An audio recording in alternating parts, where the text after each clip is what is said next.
Okay, next updates. Drug pusher arrested in bypass operation in Boracay Islands.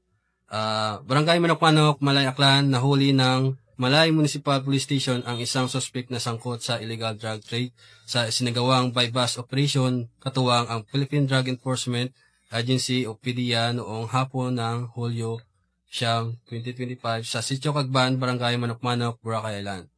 Kinilala ang suspect na isang lalaking residente ng Sitio Cagban, Manok-Manok at Tubong, Barangay Poblacion Norte, Tobias Fournier, Antique. Ang operasyon ay isinagawa ng mga operatiba ng Malay MPS sa ilalim ng direktang pangangasiwa ni Police Captain Jesus Camba III, OIC, Officer in Charge ng Malay MPS. Nahuli ang suspect sa aktong nagbibenta ng illegal na droga sa isang pusher buyer. Nakumpiska sa suspect ang mga sumusunod, mga plastic sachet na naglalaman ng hinihinalang shabu, mark money na ginamit sa transaksyon, identification documents at tinatayang kabuuang halaga ng nasabat na droga na 8,000 pesos.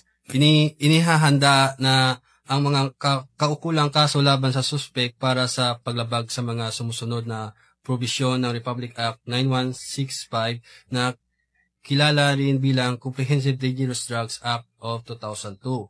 Section 5 na Selling of Dangerous Drug at Section 11 Possession of Dangerous